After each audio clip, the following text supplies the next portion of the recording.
Oh, there we go. There we go. Finally figured it out. S- Never done this before. So Mike is dealing with illness himself, and also his daughter woke up sick. So we're going to get us started for looking at the Saturday main slate. What I'm going to do to give him a time, he said he might be able to get on, is go ahead and look at the Friday slate just quickly. Uh, I can figure out how to do this here. So bear with me 1 minute.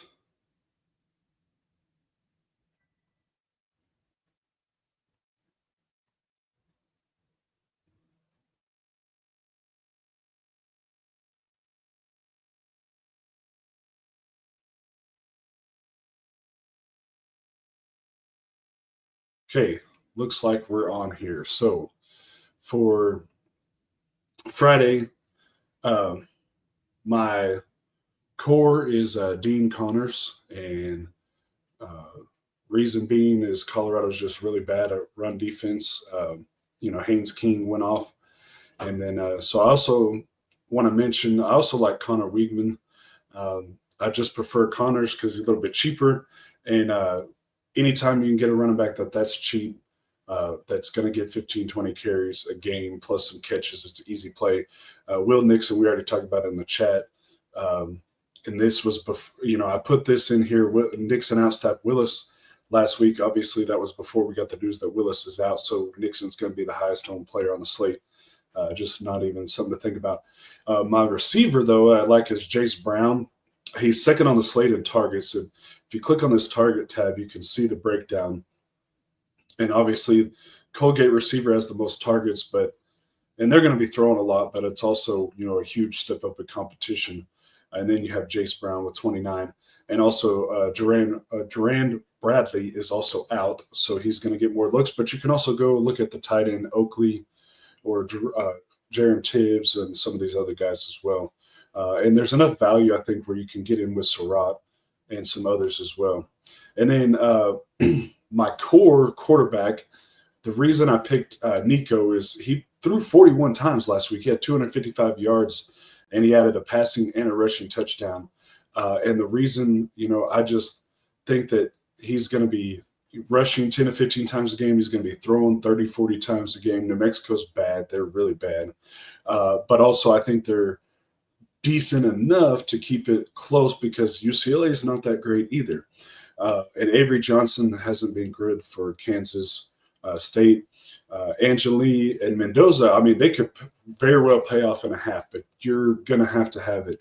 You're going to have like it be all passing touchdowns, or Angeli gets a rushing touchdown, or Mendoza gets a rushing touchdown too.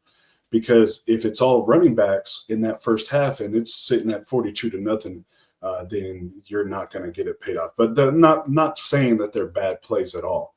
As you can see, Mendoza, Angeli, Wiegman, Johnson, Nico, those are the main quarterbacks I'm looking at. I'm not really looking at these others, maybe Fafita, but Osborne, Patterson, those are just really risky. You're just hoping for throwing a bunch.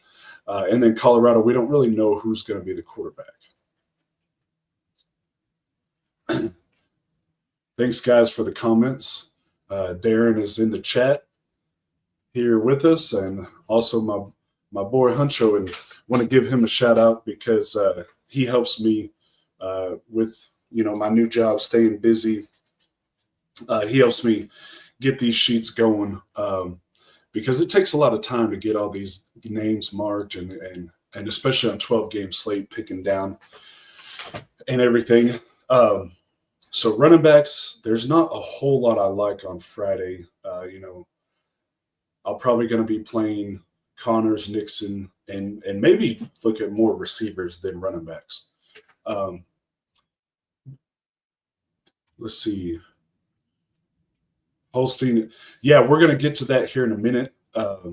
I'm still talking just a little bit about the Friday slate because Mike is dealing with a sick child right now. He's hoping he can maybe get on.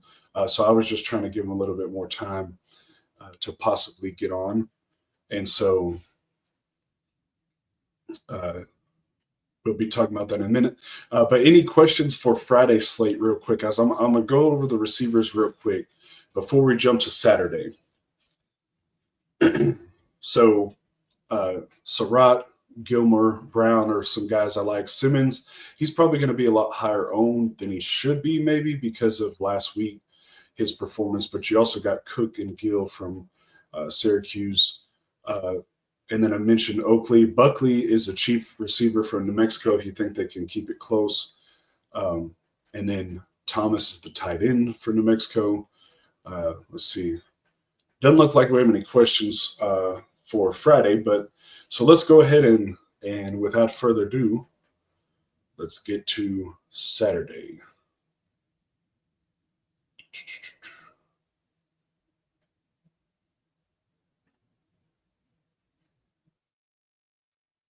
And I apologize as I'm trying to figure out how to switch between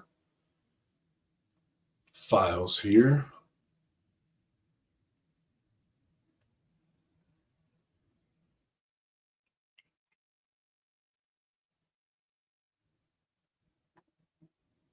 There we go. Looks like we got the Saturday slate up. So, kind of like Mike and I have done, it's a little bit different with just one guy because you don't have someone bouncing ideas off of. So I'm going to kind of just keep it in the format that we've done, starting with talking about the game environments as a whole. And like we've mentioned the last couple of weeks, we try to look at games that we can maybe eliminate. And so one of those for me that jumps right off the page is Texas with a 41.5 point spread, but the total is only 51. So basically they're expecting Texas to, just put up a lot of points and not score or not allow any points. And just with the price like Manning is 95, you're going to have a lot in just a small amount of time.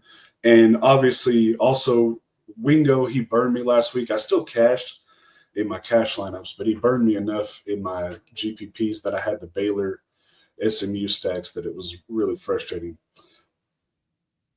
But so that's one of the games that I'm not too high on. Michigan's game and Oregon's game, I'm not too high on either. Oregon, we don't know what's going on with the running back situation. And they're blowing people out, so they're using like 20 guys. And Moore also got hurt in that game. Michigan, I do like Justice Haynes. He's been a beast, but mostly I don't like any others there. Okay, one more question for Friday real quick before we get going too far. Darren asking, what is favorite game slate for scoring on Friday? Most potential fantasy points. And that's a little bit tricky as the two highest totals, Indiana's favored by 49 and Syracuse favored by 38. With the 60 and the 67 point total around there. Houston would be a good game environment, but the total is only 45 points. Both teams are just going to run the ball. And so if I had to pick, because game slate stacked to me is you want both sides. Obviously, Indiana, Syracuse, you're mainly playing the one side. Would probably be the Kansas State game with them playing against Arizona. Kansas State's getting beat on the ground really bad right now, and Arizona's allowing the passing game. Both teams are kind of not as good as we expected them to be, and this could be a game where they finally may start to click a little bit. And then also one that is surprising, that could surprise people, in my opinion, is even though UCLA is favored by 15.5, I don't really think that they win. They're allowing 218 yards rushing a game, and New Mexico's allowing 251 yards passing. So I think it could be one of those two games. And then basically the slate, obviously for Friday, it's going to be about getting the right pieces from Syracuse and Indiana. Surratt, the first game he had 9 catches or 7 or 9 catches, something like that, 3 touchdowns in the blowout. But then the next game, another it wasn't even a blowout. Indiana just played like terrible against Old Dominion. He only had 3 catches. It was like what you forgot who your number one guy was. But I think everybody's going to have Nixon. So I think one way to be unique is just only use Nixon, as I think most lineups are going to start with Nixon and Angeli. And so uh, that's kind of, hopefully I answered that question for you, Darren. And yes, I agree. Going back to Saturday slate, there's no way some of these guys, Whittington, whatever, some of the other guys I'd never even heard of till I saw the box score, are better than Hughes. 1,000-yard rusher 2 years in a row at Tulane. And so something is going on, and it just makes Oregon hard to figure out right now. Yeah, Surratt burned me. He burned me too. Thankfully, it was it wasn't bad enough to kill my lineup, because he was like 80% owned in my cash lineups.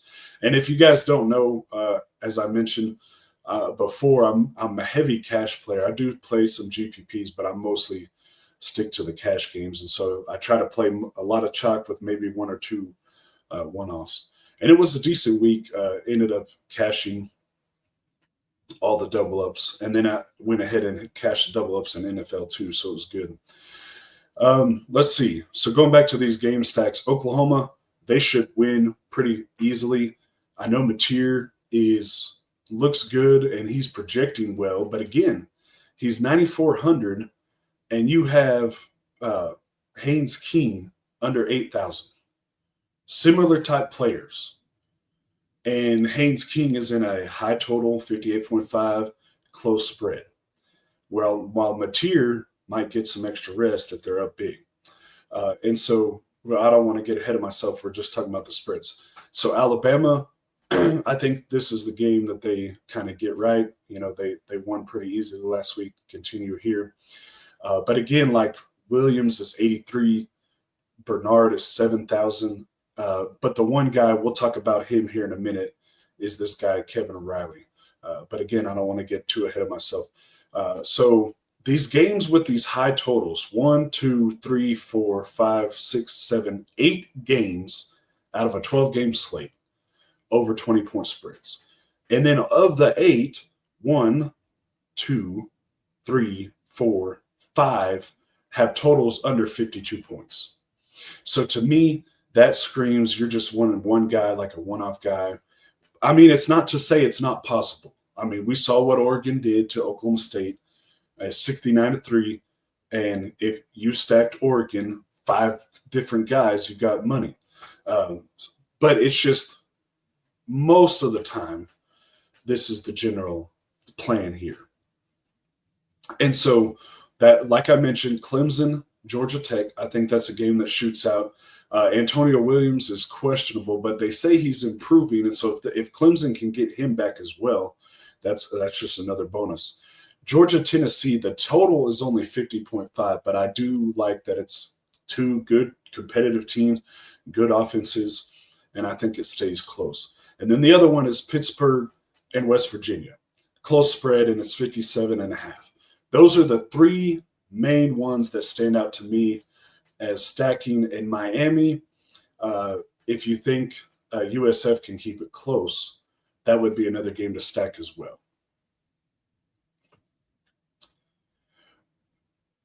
And this is a good question, Darren. Thank you for carrying me with these questions. I appreciate it. But that is a good thing to talk about, is Haynes King, injury potential.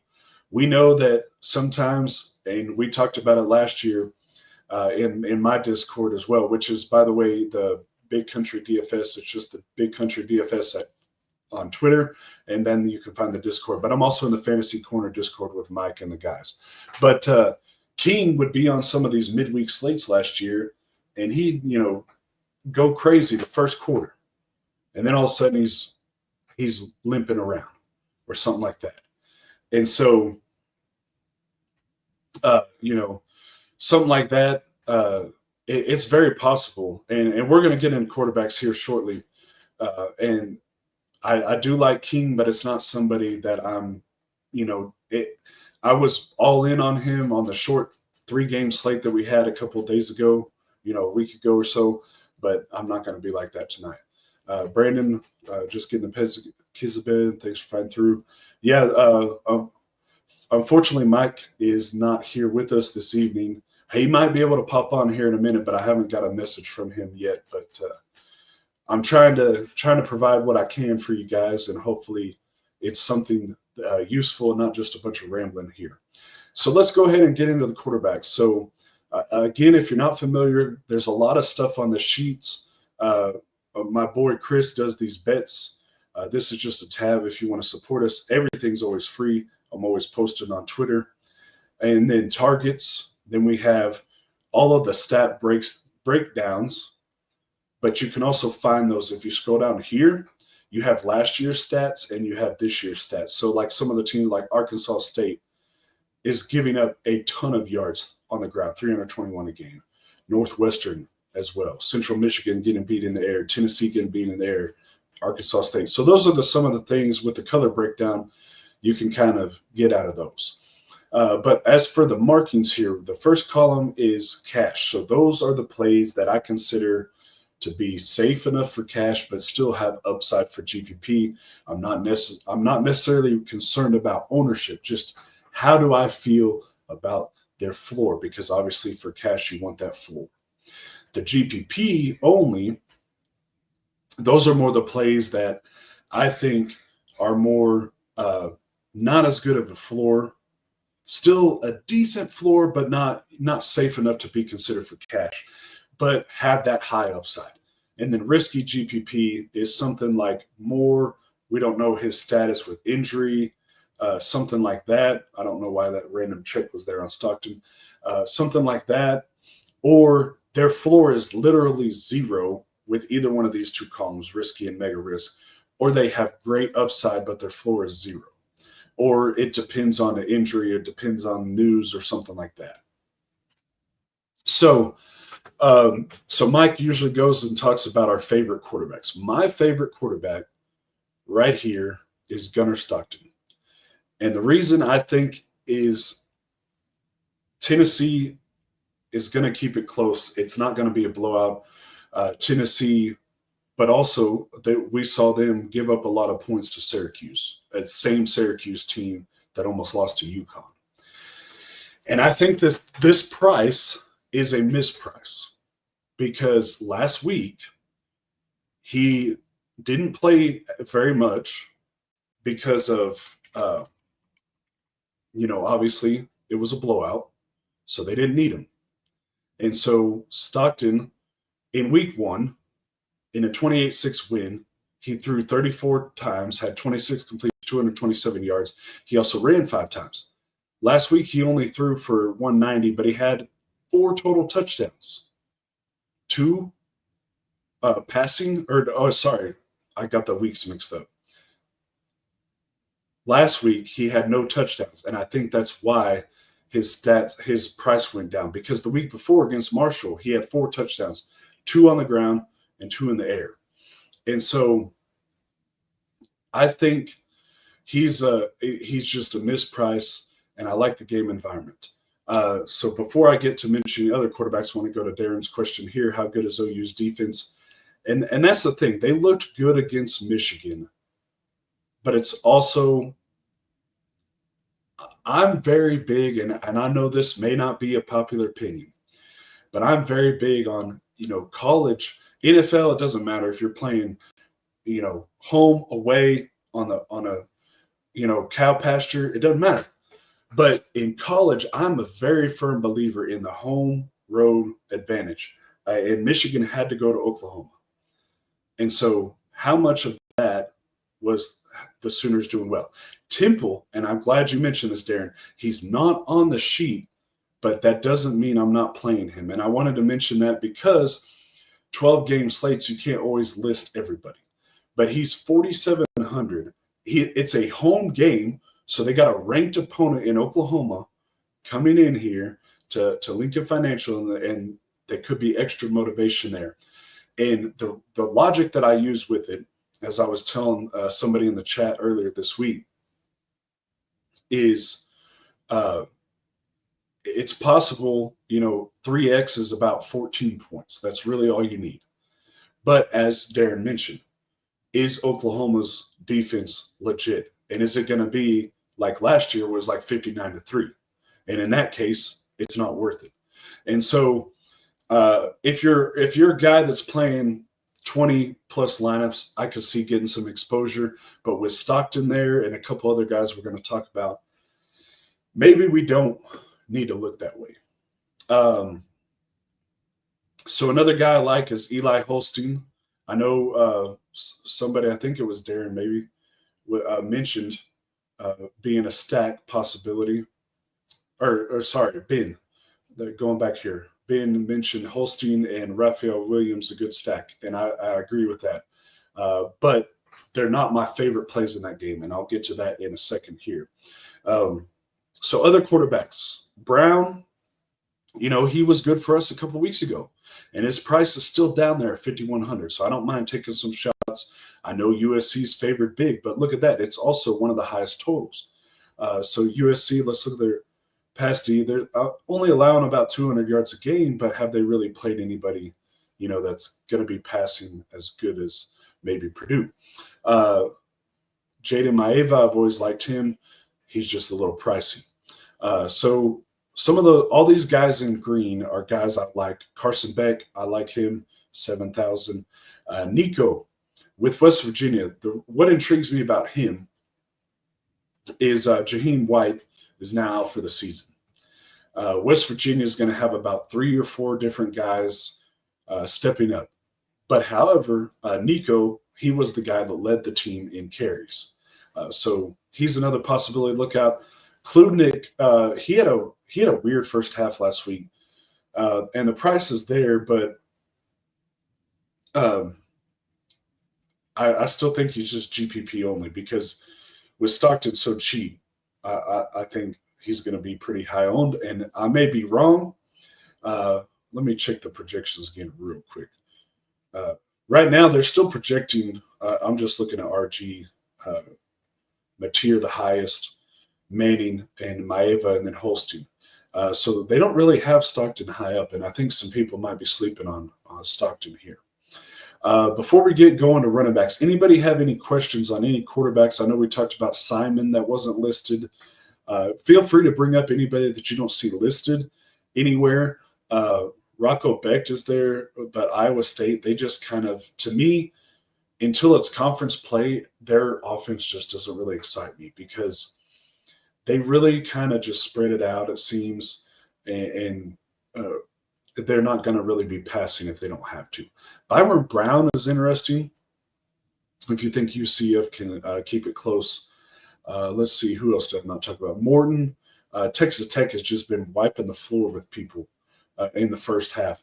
And Dickey, which we're going to talk about here in a minute, he didn't look good at all running the ball, but he had 2 touchdowns because they used him on the goal line.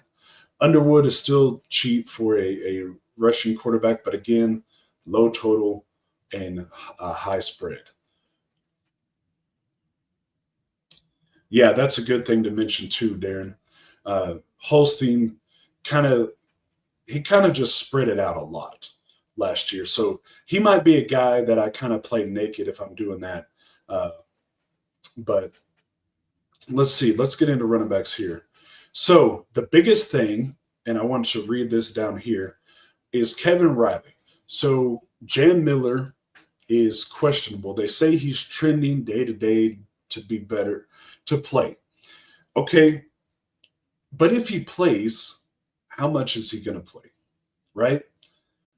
Coming back from an injury, they may just give him a few carries, to get him back in the swing of things. Riley has looked good in the games. He's looked like the best running back, and he is absolutely min price. So every week so far, we've had somebody. Michael Jackson week 1. Last week was Ross. I know he wasn't the greatest, but he still had like 9 or 10. It was still paid off. And now this week we have Riley. So we need to pay attention. This is Thursday night, obviously. So a lot of stuff could change. If Jan Miller is not playing, Riley is going to be a guy that I'm going to have very high ownership in. Yeah, let's get to that question in money. Holstein Reed stack. I could see that because Reed does get work in the passing game, and so he likes to dump off to him a lot. So far, he had 5 catches last week for 69 yards, and so Reed is also, as a little segue into that, Reed is my top running back on the slate. And I know he's expensive at 8,500, but if I'm not spending the money at quarterback, and I'm not really, too jumping on the train for any of these receivers that are expensive, I'm just going to lock and load Reed because he's a guy that might come in lower owned because he only has 18 total carries on the year. But if you recall last year, he was a workhorse back. And there was games where he had 4, 5, 6. There's even games where he had 10, 11 catches for over 100 yards. And West Virginia, he had 2 touchdowns in the passing game. And so I do like a Holstein Reed stack. That is interesting because people are going to look at, they always think you got to get a receiver there.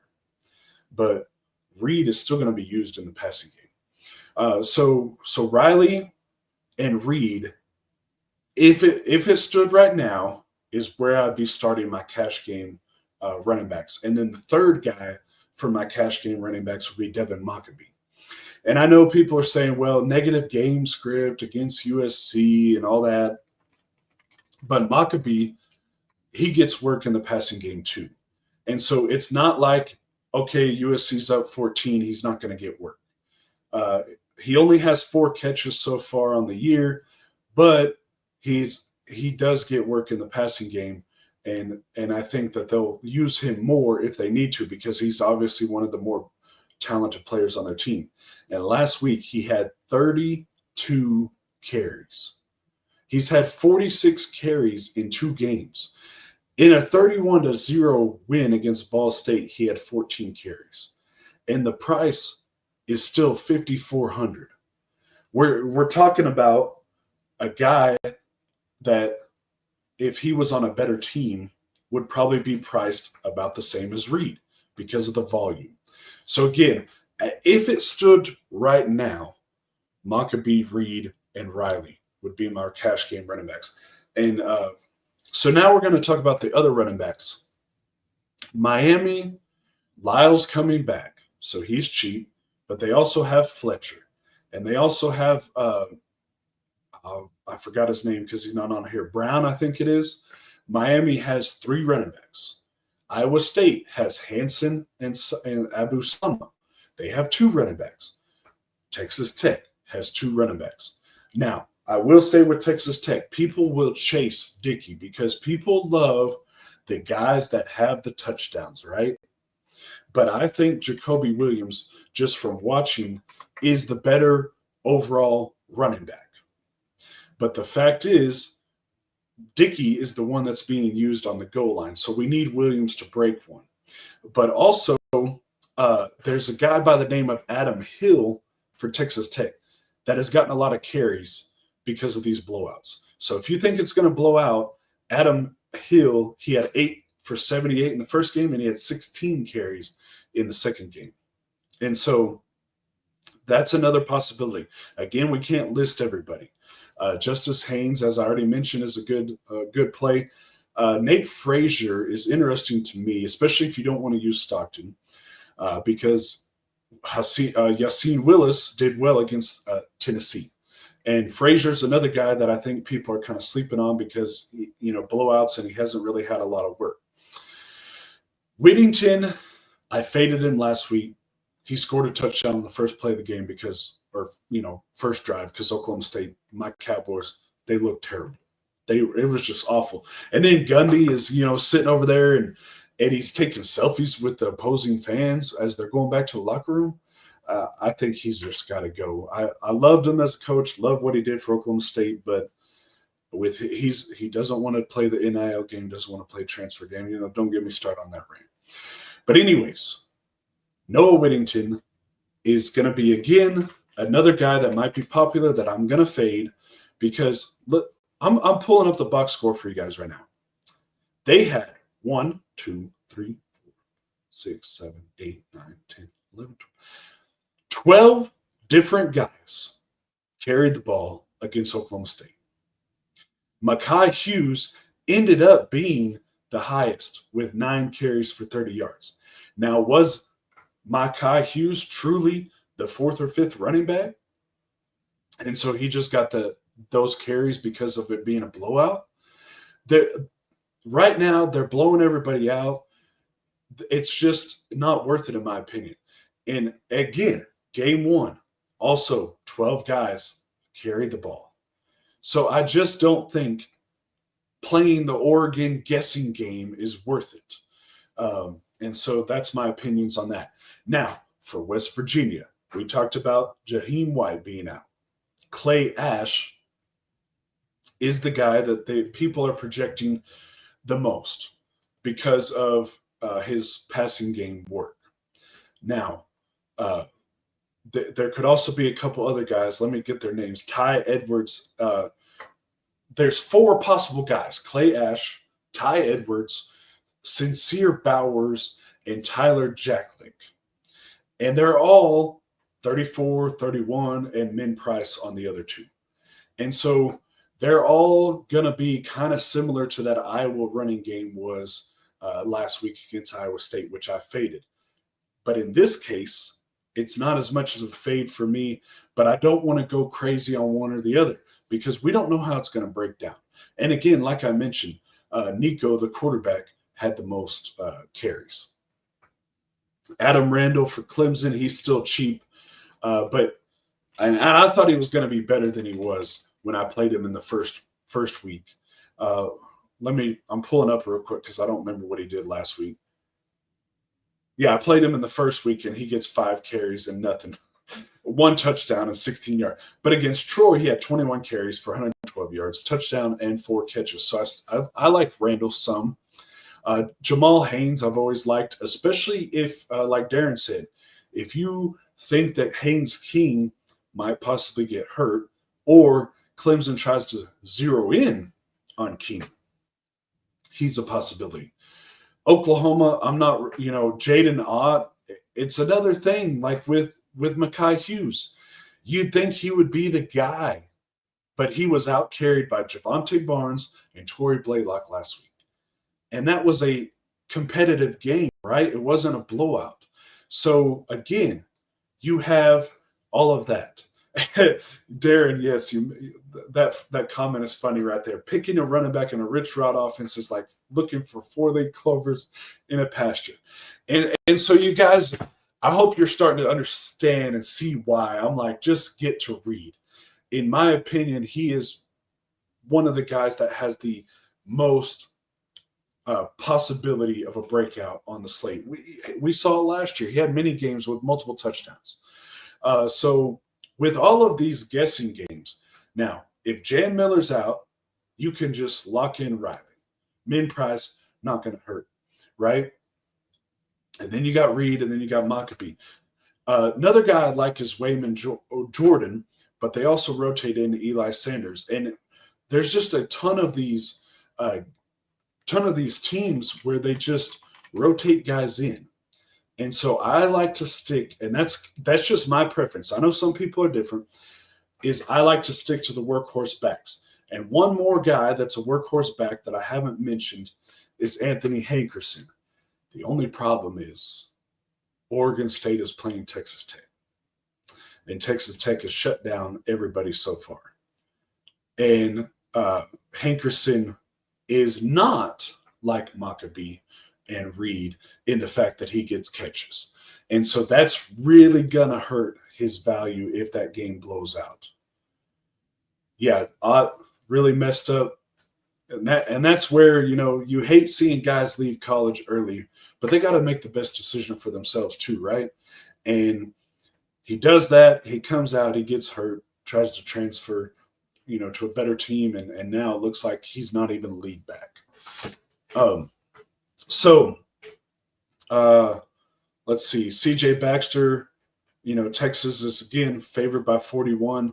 So there's no really reason to just run these guys in the ground, right? Before we get on to receivers, anybody got any questions on running backs here? Anybody that I might not have mentioned that you want to look at. And I do want to mention, while I'm waiting a couple seconds here, you can find Mike and I in the Fantasy Corner Discord and in my Discord, the Big Country DFS. And so if you go to the Fantasy Corner Discord, you click on Mike's Money Picks. He posts videos like these live shows. He also, there's another one. Where is it at? I know there's another one. But he posts videos on this YouTube, and he talks about the games. Like he'll go bring up DraftKings and he'll talk about the games and everything. And so you just check him out. It really sucks that he's not able to be with us tonight, but obviously family comes first. I think everybody would agree with that. And so yes, Darren, thank you again for the question. Any USC running back worth mentioning? So Wayman Jordan is on there on the sheet, 7,600. He had 16 carries last week. He's put up 13 and 25 fantasy points first two games. But the only issue is they also have Eli Sanders. And Eli Sanders has put up 17.6 and 20.5. So he's not on there. So I may need to take off somebody and add him, because I do think Sanders is worth some shots, especially with the projected blowout here with USC. Jordan I like, but it just seems like until we get to games that are a little bit more competitive for USC, it's not going to be he's not going to play enough to be worth it. So now let's go to receivers. So first, I want to mention again that if you click on this target section, my dad helps me with this. My dad helped build all these sheets, and he helps put the stats in. He helps put the targets in. It's just a huge help. So this column right here is quarterbacks, and this is all of the attempts that how many attempts. So like Malik Murphy for Oregon State, he's passed the most of anybody on this slate. Then you have the second column is running back attempts. These are just attempts. They're not the targets. And so obviously some of these guys we talked about, Maccabee, Hankerson, Hansen, he's pretty much a workhorse. So is Haynes, but again, it could be blowouts. And Iowa State also has another running back in Sama. He's right there too, because that's all they do is run the ball. Then you have the column over here. This is targets. But as you can see, if you look at Brahmer, it also includes tight end. And normally he includes running back. He might have just forgot this week. Not a big deal. But as you can see on the slate, there's only about a handful of guys that have 15-plus targets this year. And so some of those guys I want to start off with is some of the guys up here at the top. Kenny Odom, Trent Walker, and Taz Reddix. So they're over here on the sheet. Taz Reddix and Trent Walker. They are the two guys for Oregon State that lead the team in targets. And as we saw, Murphy has the most attempts on the year. And with this being against Texas Tech, they're going to be passing a ton. And I don't hate the idea of using either one of those guys, because yes, Texas Tech has been good, but they're going to be throwing 50 times, and Walker's averaging 21.6 DK. He has 16 catches. He hasn't scored a touchdown, but he's got 17.58 and 25.6.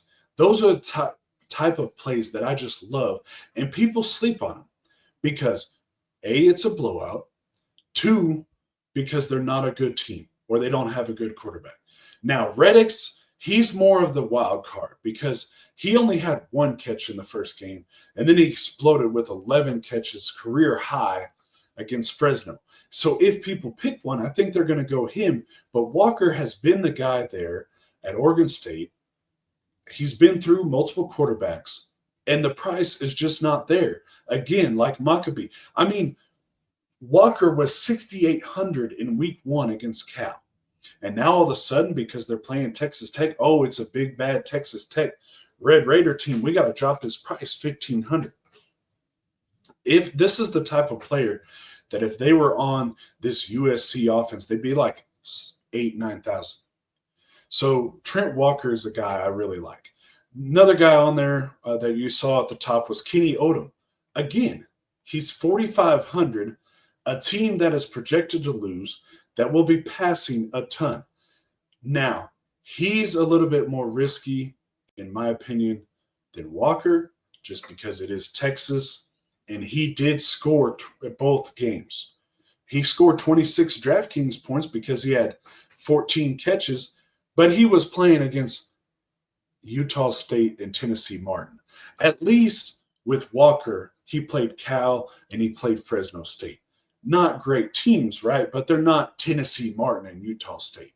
But again, for that type of volume and that cheap, I don't mind it. The other guy that you saw up there was Griffin Wildy, or I don't know. I'm sure I'm pronouncing that bad, Wildy or something like that, for Northwestern. But I don't love the matchup. Again, he's cheap, but it's Oregon. And Oregon has just been absolutely shutting down. Oklahoma State, I saw a TikTok where they had literally 3 and out on 75% of the drives in the first half. Now, Wildy has had 11 catches, and he's scored over 12 points in both games without scoring a touchdown. But still, for that cheap, it's worth a shot. Yeah, Darren, you hit it there on there. Which Malik Murphy shows up? He's going to be throwing a ton, right? There's no question about that. But sometimes he can be really bad. But I don't mind it for Walker. Okay, so let's talk about Clemson. Let's kind of go about each of these teams here, starting with Clemson. Tyler Brown, the reason he's marked there as cash at 3,800, he is the guy that has been 100% the beneficiary of Antonio Williams' injury. So he's another one that you're going to have to watch the news, because if Williams plays, he's going to take a hit. Wesco and Moore, they're going to be solid. And then Williams, he's going to be low owned if he plays, but hamstrings can be funny, right? So I just don't see a need playing. I've already mentioned Ryan Williams and Jeremy Bernard. They're good players, but I don't really see the need to pay up at receiver. If I was to pay up, Deion Burks, as we go to the targets, he has 20 targets, 2 touchdowns on the year. So he's a guy that I might consider playing. So on the Georgia Tech side here with the Clemson game, we have Eric Rivers and Malik Rutherford. And so I don't mind taking some shots on them. LSU was able to move the ball on Georgia Tech. Colorado moved the ball on Georgia Tech. And so, sorry, I'm getting this all mixed up. LSU ran the ball on Clemson. I'm sorry, it's late. It's been a long week. LSU was able to pass on Clemson.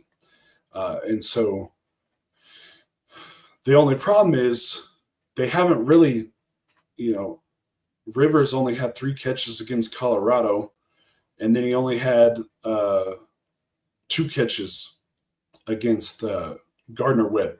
Now, Rutherford missed that game. I think he missed that game, or he just wasn't targeted that first game, but he did have 5 for 62 in the next game. Yeah, Preston Stone. That's a good point there. Preston Stone, watch plenty of Preston Stone that all he can do is dump off in deep ball. He can't drive a team down the field. So if you play Griffin Wild, you're going to have to hope for a big play. And he had 4 interceptions against Tulane, 3 touchdowns against Western Illinois. But the only competition that's relatively close to Oregon is Tulane, but it's not even on the same level. He threw 36 times, only completed 19, and he was sacked 3 times for 42 yards of negative rushing. So if Wild is one that starts to get some steam and starts to get some love, I can see fading him. Mekhi Lemon, that's another guy I want to talk about. Where is he at up here? I'm actually going to bump that up to cash. Mekhi Lemon, he's just been a beast for USC. Jacoby Lane is only 400 less, but I don't think it's worth it. Now, Lake McCree, he is an interesting guy. He's cheap. They use him as the tight end, but he's kind of one of those boom or bust, one big play or touchdowns here for you. So going back to Oklahoma, as we talked about Burks, as Darren had a question about Lewis. So Lewis, that first game, he was good as like the number 2. But then the second game, he had 3 catches for 36. Jaron Kanak had the most catches besides Burks. He had 5 for 69. And then Isaiah Satanga was the next guy. See if any. Yeah, Kanak is cheap, and so is Satanga. So I probably would just spend a little bit less than Lewis and go to one of those guys and see if they can build off from the performance from last week. So then we have more Oregon guys to talk about. Sadiq and Decorian Moore. Again, great players. Oregon is a great football team. The problem is, can Northwestern keep it close long enough where they're even going to be passing? Moore only threw 21 times, and nobody had more than 3 catches. Most guys only 1 or 2. And so can you risk almost 6,000 on that hope? Now let's get to Tennessee. Chris Brazzell. I believe he's right here, right below Griffin Wild. 18 targets, 14 catches, and 2 touchdowns on the year. So I do like Chris Brazzell as a cheap run back, especially since I'm playing Stockton. And then Staley's another guy that they use. And then we have Texas Tech again. Again, Texas Tech, great team. They're probably going to win pretty handily. But is it going to be the running backs? Is it going to be the running backs? Is it going to be the receivers? Are they going to do enough before they get out, right? And then Raphael Williams is right there. Someone has mentioned, I'm going to move him up to GPP. And so, yes, double check all of these colors because they could change before now on Saturday. Usually it's finalized by about 10 on Saturday. But last week, Williams had 5 catches. The next guy was Desmond Reed. But Kenny Johnson, they'll use as well sometimes. This guy right here, Parker Livingstone. He's been, the chat favorite for 2 weeks in a row. And then Bobby Payne had the comment, so much for his days of living in the 3,000s. And then DraftKings goes and puts him at 3,500 because they're still struggling a little bit to make the prices, right? He's got 6 catches. 3 of them have been touchdowns, long touchdowns at that. He's literally averaging 29 yards a catch. And he went over the 100-yard bonus last week, too. Now, do I think he does that again? No, but it's also a lower risk at 3,500 whenever Wingo's 7,200. Now, I do want to mention something real quick on Wingo. Okay? We talked about this last week, and it paid off huge. It was one of the main reasons why my cash line cashed. Everybody was talking about those cheap Baylor receivers, right? And then me and Mike and some other guys in the chat said, what about Josh Cameron? He only had 2 catches, but there's no way, right? He's too talented. He's their guy. They're going to get him going, right? And then Cameron just went off. I mean, now, in fairness, I'm going to pull that up real quick so I don't tell you anything wrong. In fairness, that game went crazy. It was our game of the week, Mike and I, and it went crazy because Cameron had 9 for 151 and 2 touchdowns, but Prentice had 2 touchdowns. Ashton Hawkins had 10 catches. But Trigg and Wilson were those guys that people were all over for these cheap guys because Trigg was leading the team in receptions. And we're like, look at Cameron. And I also mentioned Hawkins, I believe. Yeah. Livingston, his arch roommate, have to keep a happy house. I think he's still going to look his way, but I could make it. I'm just making a case. I'm being devil's advocate for Ryan Wingo being the breakout candidate after having a little bit of ownership and letting us down. Brazel is awesome at Tulane. Don't like Tennessee's offense. That's fair. But obviously Vegas likes it enough to keep it at only a 3-point spread.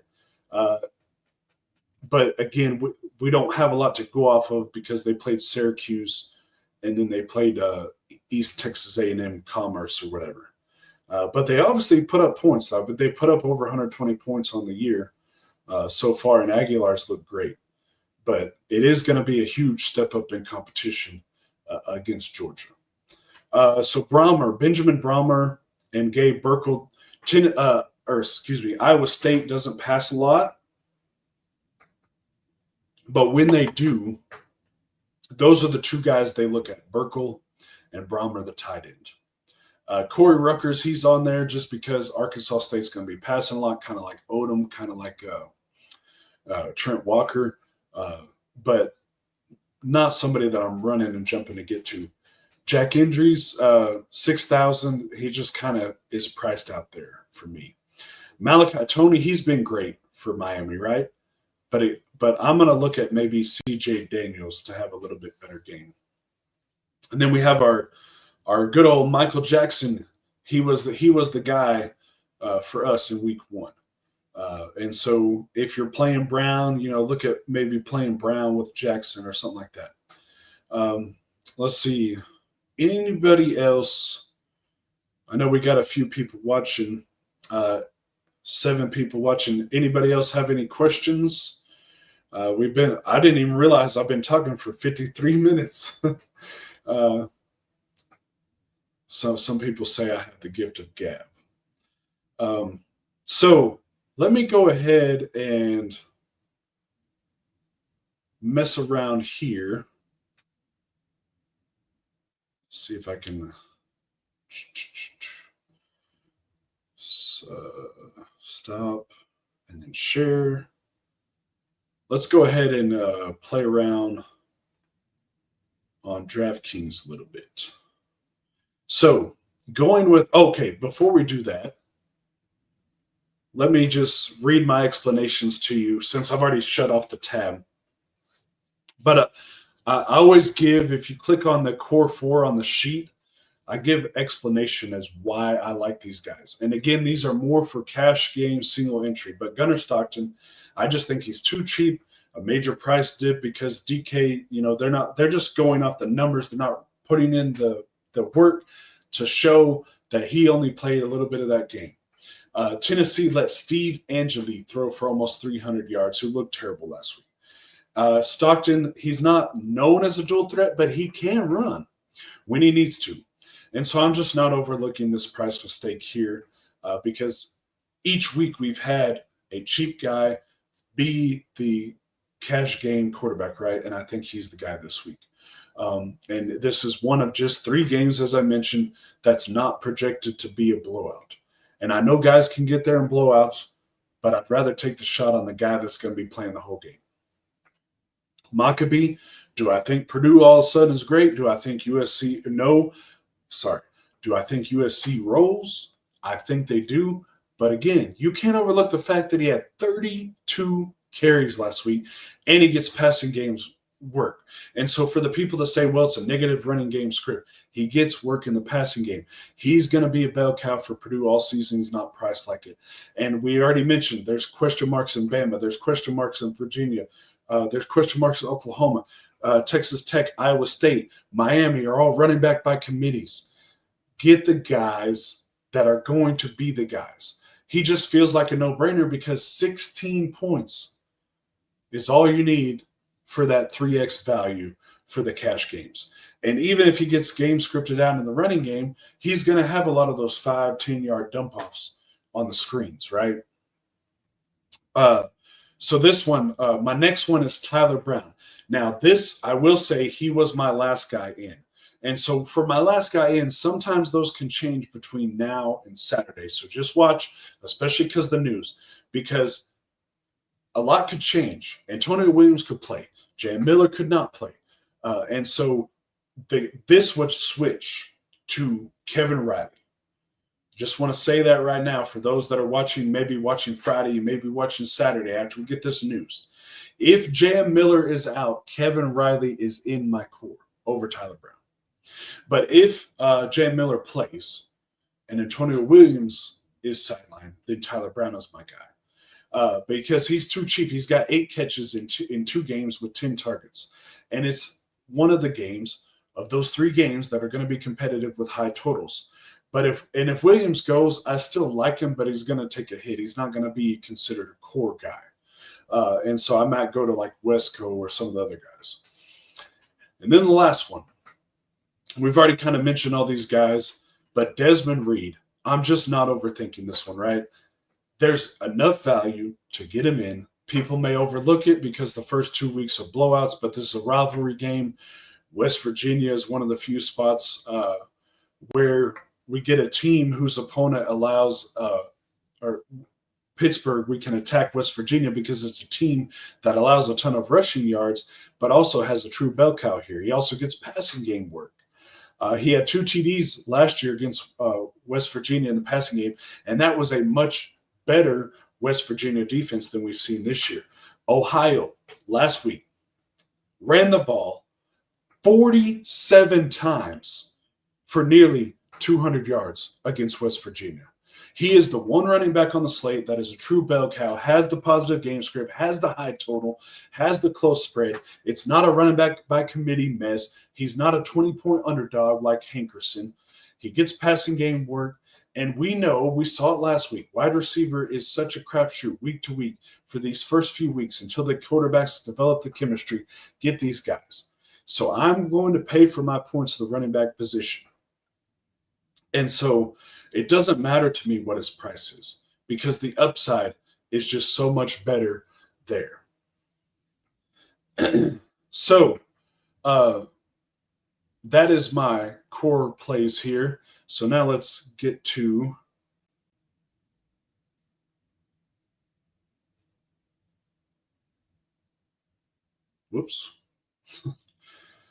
DraftKings. So if we throw in my core, we got Reed, and this is possible cash lineup that I'm looking at here. Maccabee, and let's just play as if Riley is going to be the guy because Miller is out. And then we throw in Brown. Let's just say that Williams is for sure out. I'm sorry, I don't know why it's going so slow here. So we got Brown, and then we throw in Stockton. So that's a pretty nice start, right? You have almost $8,000 left. So you can still throw in Burks. You could still throw in Wingo. And you can still get, Haynes King if you wanted Haynes King. Now, let's change this up. Let's say you wanted Maeva and you wanted to pair him with the dude who has been Lemon. So throw in Lemon there. And then you can still get Tony or Burks.